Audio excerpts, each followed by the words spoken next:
Alright everybody, good morning and welcome back to the KSR YouTube channel. We're back in the pits with Clay Millican today. First thing we're going to do is walk you through some of the behind the scenes stuff. And I saw in my video yesterday that the lighting was a little weird, but sorry about that. Can't do much with it because it's the fluorescent lights and the GoPros. I don't know why. But let's jump into the video, get some behind the scenes stuff, and in a little bit we're going to be warming the car up to get ready to go up for first round. Here we go.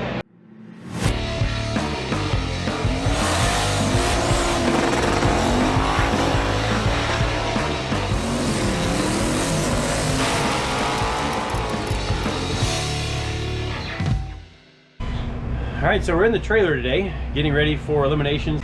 So Clay's gonna show me some of this behind the scenes stuff that it takes to run and modify and tune around on a top fuel dragster. One thing that sticks out to me here when we get in the trailer, look at all this different stack of head gaskets. All these, every single one of them. I assume those are different thicknesses? Along with all these right here. All right, so all of these. Wow, that's even more than I thought there was. So you can see 56 thousandths thick, and I think that what's over there up to 120. Wow. Kind of in increments as you go there, and changing the power output of the engine, I guess. Essentially, what we try to do, because the clutch is so finicky in these things, the easiest thing to do for the tuner is to make the engine go to the same RPM every time. Okay. So if we can do that, no matter what the weather is, whether it's really good, like it is here in Gainesville, okay, density altitude's like nothing. Negative, probably. Yeah, probably. To where if we're in Denver, where it's 10,000 foot above or more, you know. Yep. So, like for us, I'm just going to give you a general range, but like our target is 8,300 RPM. So the moment I stomp on the loud pedal, we want the engine to go straight to 8,300. Okay. And we achieve that a lot with head gaskets. Okay. Because we run the same rods and pistons all the time. Yep. And we'll show you the heads here in a minute, but we try to do a lot of that power adding or taking away simply by changing the compression ratio. Super cool. And then it gets easier to work with the clutch disc and make the clutch do what you want it to do. Gotcha. Because it's just so much easier to make an engine do the same thing over and over and over again. Yep, and I saw him actually making a clutch adjustment in the lanes yesterday, and I think I said in yesterday's video, like that's the whole trick for a top fuel car. In any of these fuel cars or even pro stock or anything like that, it's all in that clutch tuning and the application of, which I don't know how much of that you can show us, but like, I'm gonna show you a lot of how the clutch is applied. It's not just like your street car where you slip off a clutch. There's no gears in the transmission. It's literally just the clutch applying, and then it's 1-to-1 gear ratio out the back door, and like maybe we can see an RPM trace, but the things leave the starting line, RPM goes way up, and then it comes down as the clutch locks up, and then it accelerates out the finish line of the racetrack.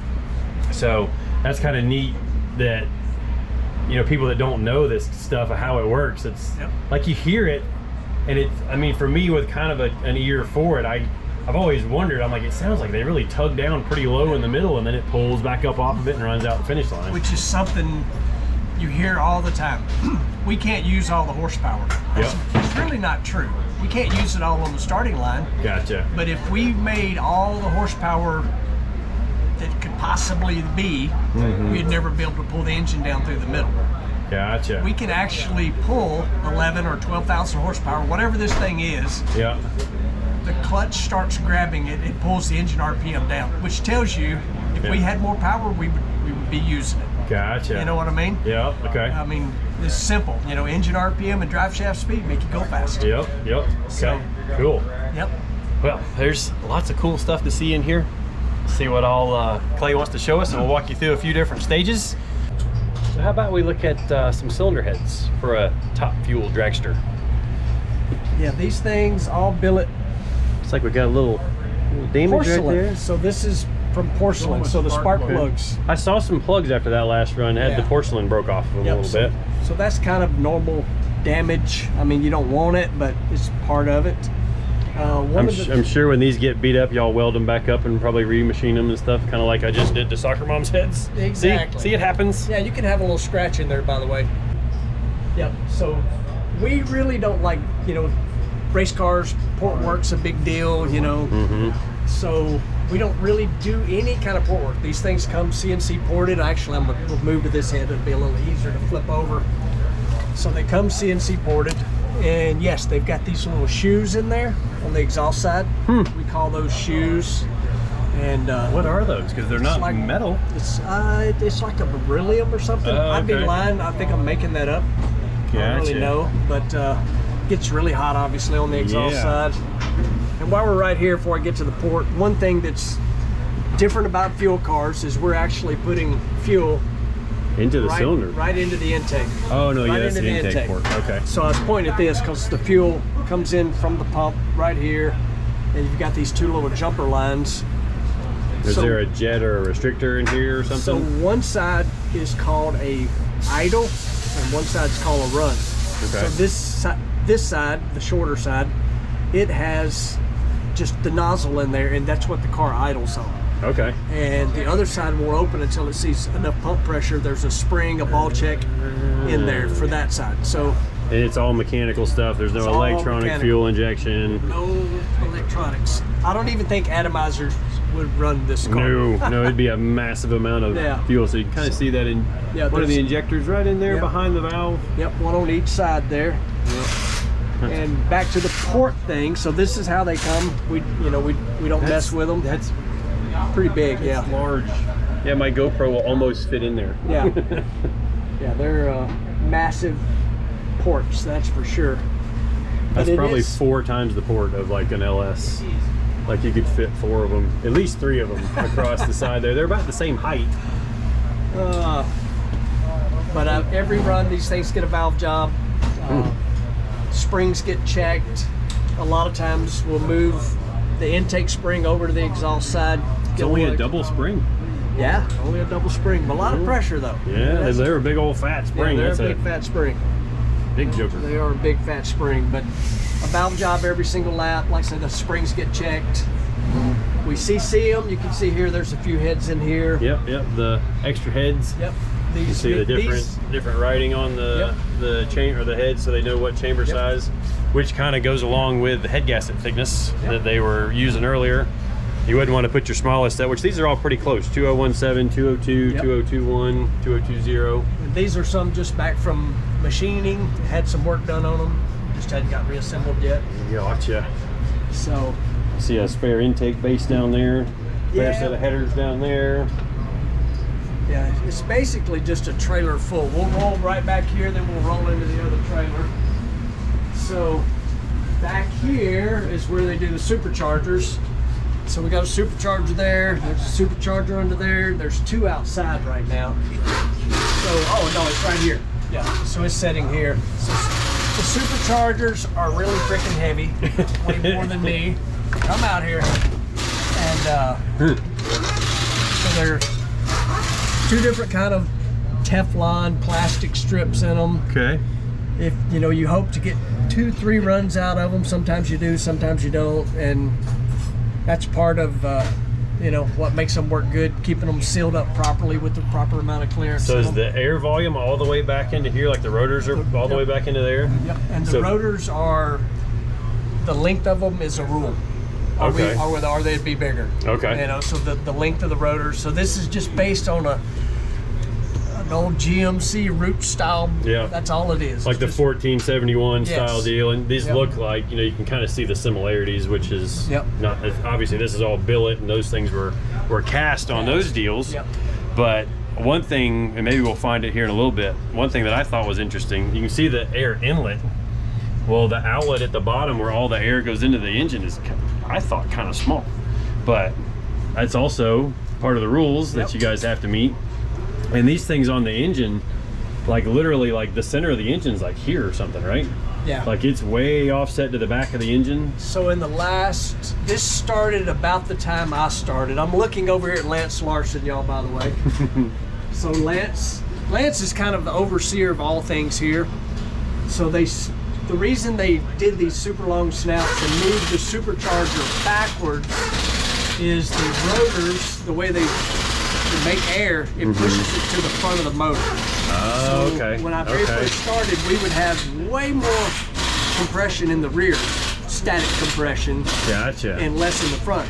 So everybody scooted the blower back to try to even out the compression ratio That makes as sense. far as static compression goes. Gotcha. So, and then the small, I'm gonna have to look at Lance on this. When did they make the opening on the intake so small? That's probably We did it ourselves. Yeah. And what it was is we monitored boost in the front and rear of the engine, and it was 4 to 5 pounds difference. Wow.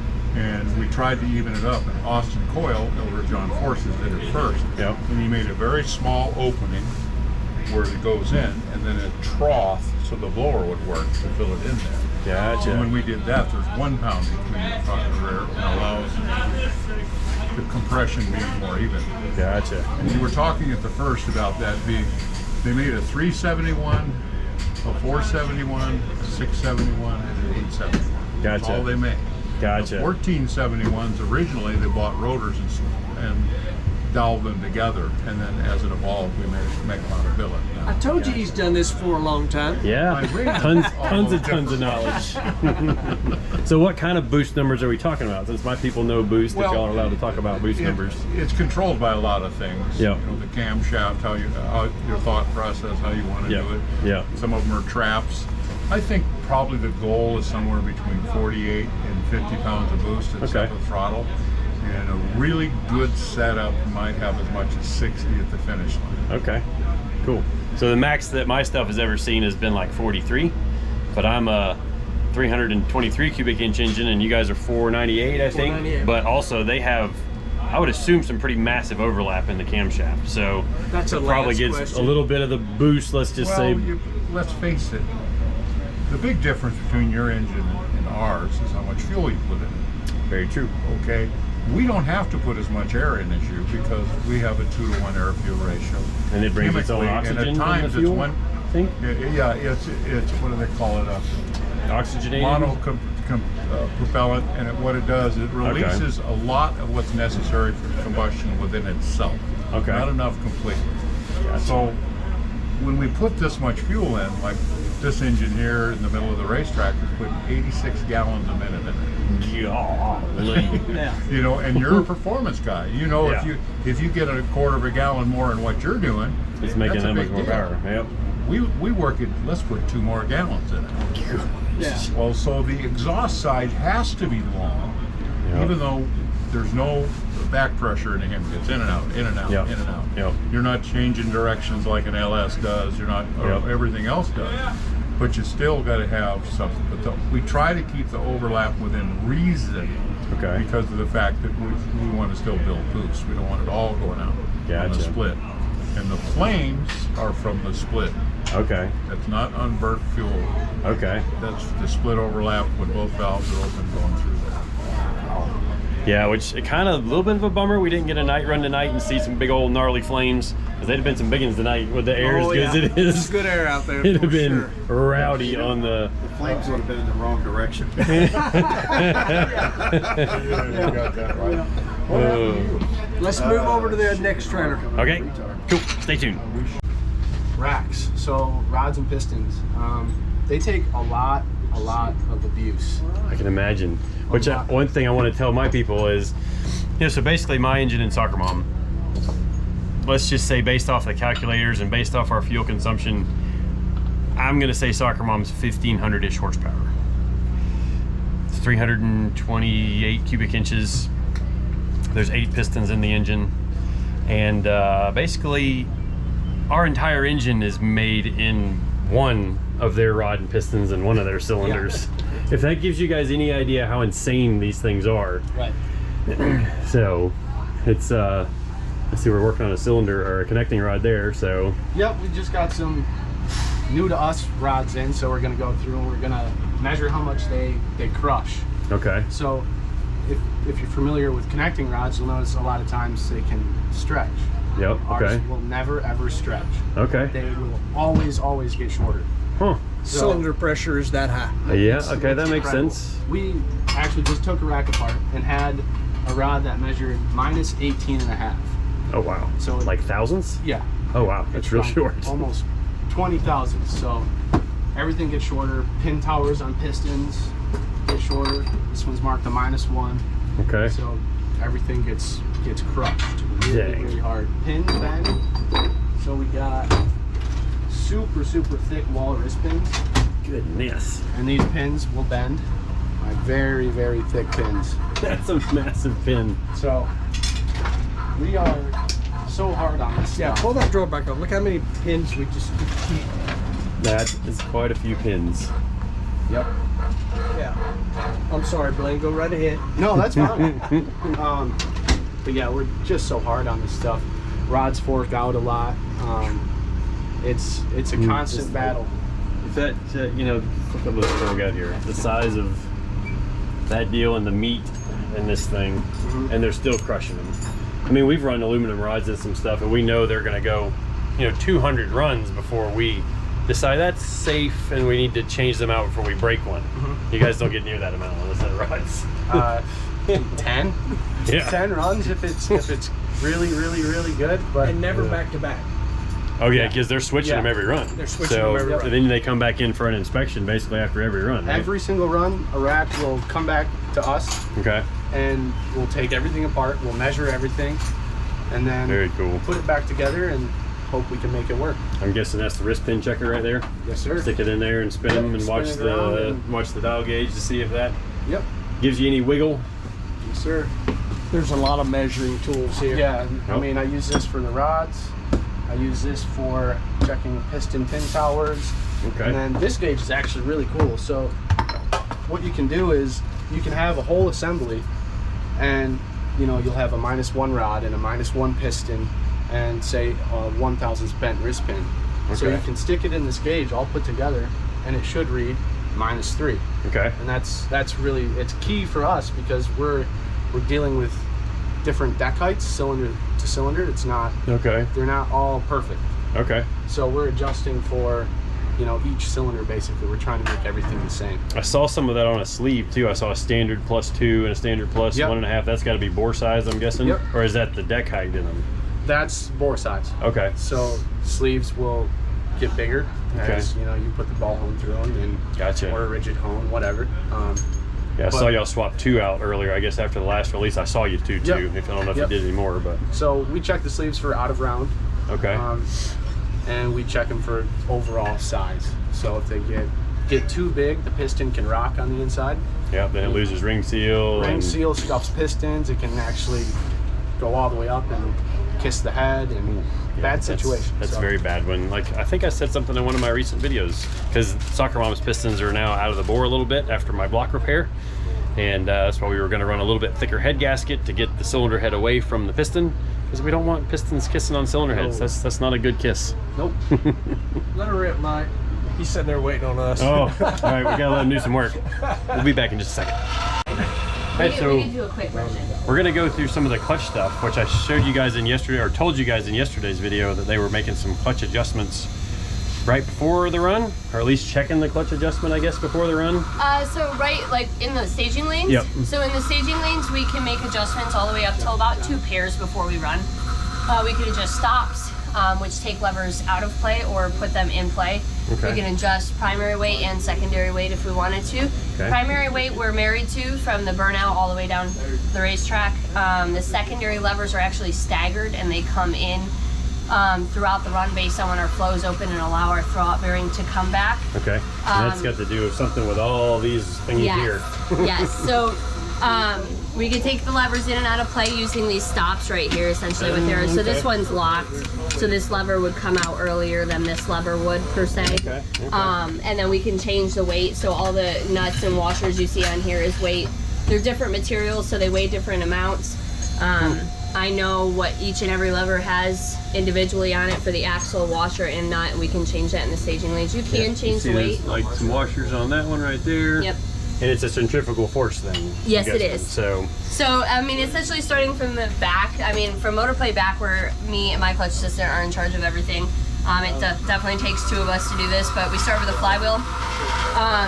Pretty basic, bolts to the crank. We have a facing material here. Each round we grind this facing material. Everything in the clutch is ground within a half thou flatness, but most of the time we go for 0, absolutely flat. yep. From there, we stack our clutch pack in. So we run 3 use discs, and 3 new discs, so you can see the difference between the two of them. We can get 2 to 3 runs out of a disc. We will regrind them, resurface them, and then build the packs based on the date codes, the data we get from how the clutch wears. Each disc has its own personality. The date code represents when that clutch disc was centered in the oven, when it comes out, the weather that was outside, how it cured, all that stuff. So we track a lot of that.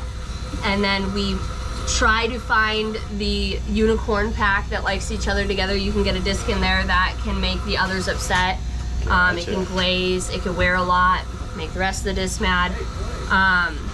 But we build the packs based off of Rockwell, so I balance out the hardness of the disc to make sure that each individual pack throughout the weekend is overall within a couple Rockwell points of each other. Okay, and that's a hardness rating, right? For people that don't know, that's got to do with basically how hard something is. Yeah. So we then, in between each disc will be a floater plate. These floater plates have grooves in it, and these grooves help wear the clutch. We can change the groove package that we have here. We could have 4 grooves, we could have 6, we could have 8. You could change the thickness of the grooves. So based on how the pack is reacting, we adjust that. But once we find a happy medium, like, we tend to stick to the same package. Then once the clutch pack goes in, we're gonna go ahead and we're gonna slide. This is what we call the donut, and this is what we call the hat, and together it's our pressure plate. So these buttons here control the height, the individual height in each and every lever here. They're shimmed down to the thou, and it can make a 5 thou difference at the lever. So essentially my job is to constantly track these levers. I'm constantly pulling numbers, re-shimming these to make sure that these levers are coming in exactly when Mike wants them to come in. And like another, like we mentioned earlier, like the clutch is everything in these cars. Like it's literally, it's probably the most important job in the car. It's always my fault, it's always the clutch guy's fault, essentially. Well, see, I tune EFI stuff, so it's always the tuner's fault. Anything goes bad, like it's always the tuner's fault, no matter what happens. Yeah, and the shoe came untied, it was the tuner's fault. You know, this is facing material as well, so we grind this as well in between each run. But essentially the clutch is a sandwich, so we're trying to allow the levers to create plate load and transfer the engine RPMs and torque to the rear tires. Gotcha. But you also are slipping the entire way down the racetrack. So we're essentially trying to find that balance on what the racetrack's going to allow us to do, and everything that Mike has going on with the motor as well. So it's all kind of a complete package. But essentially, we could change weight down to the weight of our fingernail. I mean, there's a lot of detail-oriented stuff in here. Yeah, like this is just wild looking. Like all these different fingers, and Clay was telling me they're different heights because they apply at different times and everything, and like wow. Yeah, and all the timers and flows are set by Mike. So as long as I do my job in here and he knows that those levers are coming in at this exact time, he will adjust when he truly wants them to come in. Gotcha. So he can actually pause the throw-out bearing or move the throw-out bearing quicker based on when he wants those levers to come in.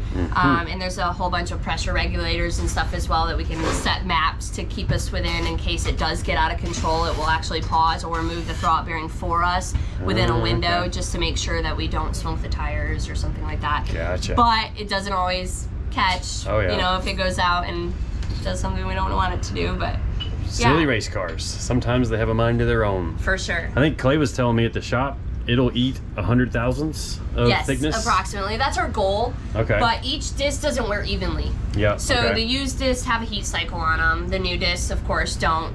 Okay. The discs on the pressure plate and flywheel side of things with the metal facings actually wear less, and the discs in the middle wear more. Like I said, with those personalities, some could wear 2 thou, and then another disc is wearing 35 thou. So it's building that 100 thou wear, but differently throughout the pack.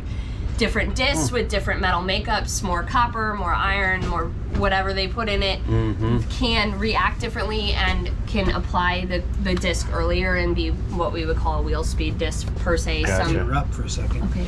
Our big new sandpaper, do you know where that might be found?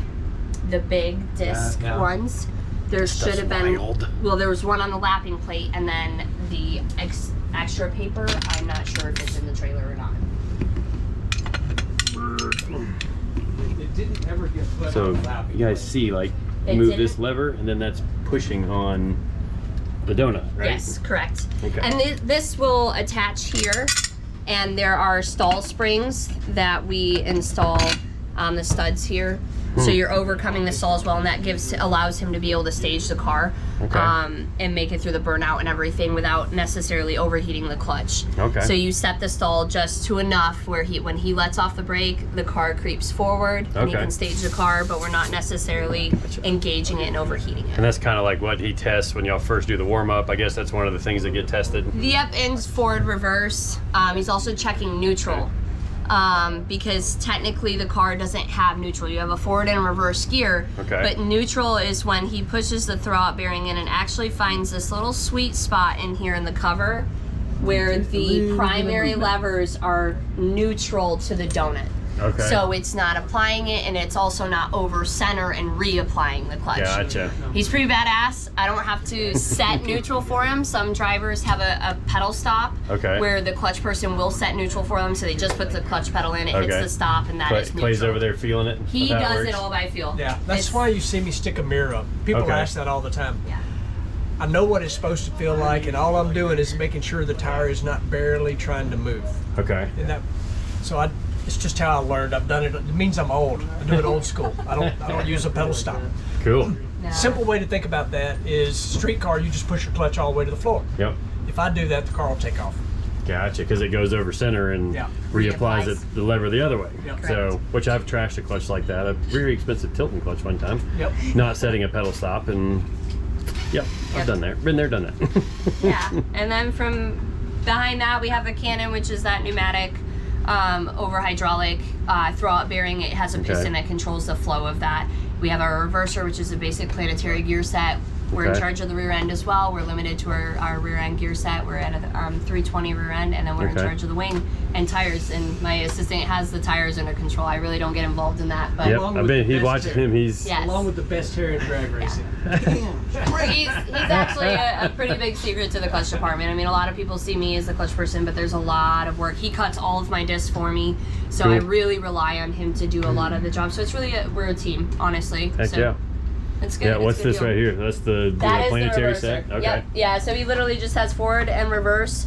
And if the clutch were to weld and get locked up at the top end, they do have an ability to pull it into neutral to disconnect the input shaft from the rear end and allow us to get off the racetrack. But yeah, because if it was stuck, those huge tires, they're not going to be real easy to push. No. No. And then, that's pretty much it. That is super cool stuff. Well, thanks for showing us everything. Absolutely. Hopefully you guys could follow along through all that, but some of the secrets that it takes to do racing at the top tier of motorsports. I mean, I would consider this top tier motorsports. I can tell you this. You cannot go in another trailer out here that will show you that right there. No. Yeah. Nobody will show you that. Secret. No. Over here we are YouTube friendly. Yes. And we also have the most awesome clutch team in the business. Heck yeah. Heck yeah. Well, super cool stuff. I think we'll maybe see what else we can find around here. And alright, well, I got some headphones on this morning. Got some gloves on because it's cold. I even got warmers in my gloves. I think it's still in the upper 30s here right now. It's chilly, but when I fire this thing over, the first spin over is just kind of get everything moving, get some oil moving through the motor, and then when you see him squirt the injector hat full of fuel and they crank it again, then we're about to see some action.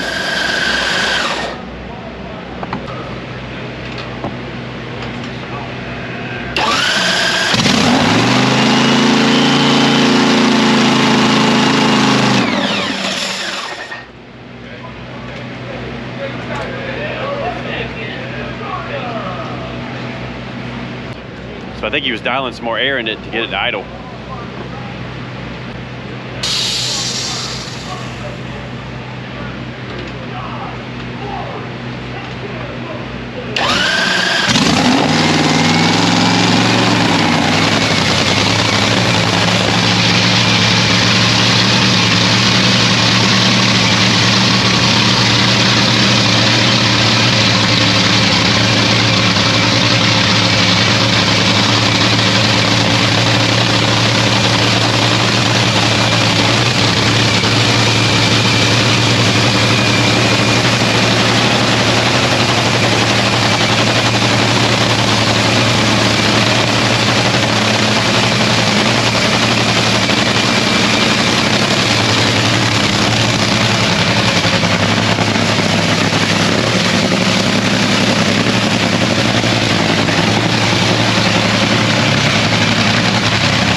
that one got the tears going.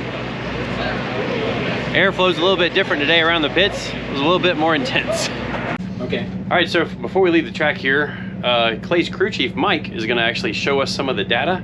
This is top secret stuff, so don't show anybody. Like you guys that are watching on YouTube, don't show anybody. Don't tell your friends. So this is Mike. If you guys hadn't seen Mike, Hey everybody, around in the while we've been doing the runs, so Mike's gonna show us some stuff on the old We're screen here. just like you. We're all about the data.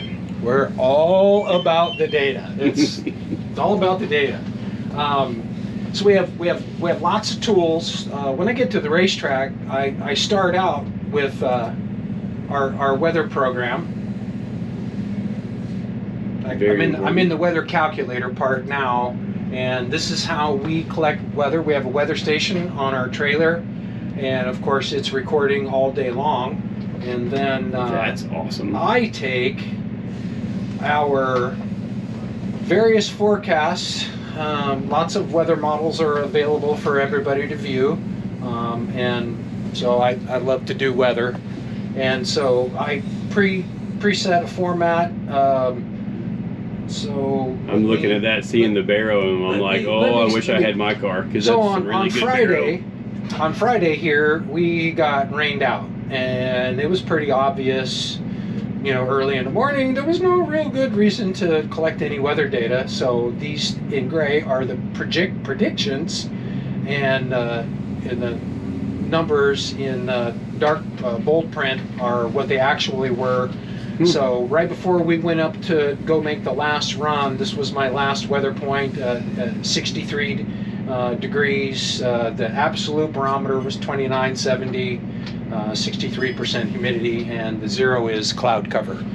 Cloud cover tends to shade the racetrack, so I pay close attention to, you know, how much heat the track is absorbing, because that affects our clutch setup, tire pressures, and all that kind of stuff. So I go back and forth between the weather and looking at my prediction sheets to see how true is holding. And you know, if you look closely, you can see their predictions and actuals are not always, you know, correct. Some of them are fairly close. Some of them are close. You know, we're looking for trends. We're looking for trends. Mm-hmm. So we get weather set up, and then you know, we use charts. A little chart here.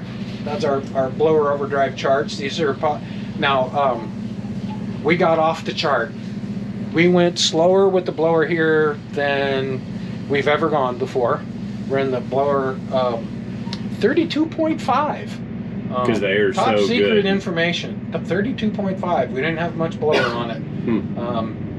And it, but we got off the chart. But that's and then I have some old way, new way. You know, some things that remind me of what different things equal in our relative, like 216 feet of altimeter is worth about 1% of blower. 25 grains going up is worth about 1% of blower. Same with the temperature. So like these are all relative to your blower. These changes in this is density altitude, not the same as what your altimeter says. And how these affect nitro, and then how what does a timing change to the engine? You know, that's so if we change 1 degree of mag, it's like changing 0.5% of nitro. It's meaningful when we move the mag around in these engines. And 1 cc in the cylinder head chamber is worth about 5 thousandths on a gasket. So we work off of spreadsheets. These are basically all spreadsheets, and then that puts us into a run log. So you can see how we set up all the things that we monitor, track time. So I'm showing you one that's incomplete, an empty one. Some of these are just carryovers and will change as soon as we put real information in there. That's a lot so of information. We keep, you know, Q1, Q2. We didn't make a Q2, there were a Q3, but you know, an E1, an E2, etc. In Phoenix, we got to fill them all up. Got to make all the runs. Yes. Came close, but didn't quite win. Now here's the fun stuff. This is the I have the best video game known to man. I have a real race car. I don't play video games as a general rule because I have the best video game on the planet. So here's our second round run that we lost in, and so we get an engine RPM trace, we get drive shaft trace, we get to put up blower boost. We do measure all kinds of weird things like the clutch flow. How much fluid is the clutch actually moving? You know, so we can measure that. You know, how much pressure is in the clutch system. So we can see the clutch pressure going down as the car goes down the racetrack. And that's locking the clutch up. And that's what we use to bring the engine and the drive shaft together. And this is what an entire run would look like. Engine and drive shaft here in this blue color. That's from second round in Phoenix a couple weeks ago. And just sighting it, like your RPM at 60 feet is nearly what it is at the finish line. Like it looks like it's really close. Yeah. Well, we tug hard on the engine, and this is what we see the G meter do. Okay. So when we're tugging on the engine by bringing the clutch in, the G meter goes. This is the fun part when you're a driver. When it's really digging. It's like, oh yeah, oh yeah. And you know that G spike out there is 6 Gs. Golly. And that's at what? Our biggest 3.5 number. seconds? Our biggest number is 7.4 so far. We've done 7.4 on a G spike at a hard clutch lockup. My stuff pulls 2.5 at like 0.8, and then it's just downhill from there. Like your stuff comes up, rides, goes up at 2.5 seconds. Yeah, it pulls harder out in the middle part of the racetrack than it does when you hit the throttle. Yep. See, that's something I don't think people could understand or grasp until we show them something like this. So we measure all kinds of things, like, you know, this is what controls, this pressure graph is what controls our fuel controller, so we monitor that pressure so that we can see if it changes by itself, which is not supposed to, or when we do change it on purpose, how much do we change it, you know, how did that impact the run. And we have some math channels that do math for us that take away the RPM variance between one run and another. Like one run the engine might rev up to 8,300 when you hit the throttle, and then another run it might rev up to 8,400. And so some of the math channels in here that you see, because we're certainly not turning, if I turned them all on you wouldn't be able to see the screen anymore. Be squiggles everywhere. Squiggles everywhere. But there's a bunch of math channels in here to see what percent of this is that, and so on and so forth. You know, a lot of these are empirical known values, you know, that we're using to reference with math channels. We get to monitor our ignition, and this trace right here is what we tell MSD to do. So it's following the timing trace that we ask it to give us. So this weird thing here that we do, where we take a bunch of timing out, we call that retard, because it really helps to eliminate tire shake. The thing that bit us on Q1. We had too much tire shake. We didn't have enough.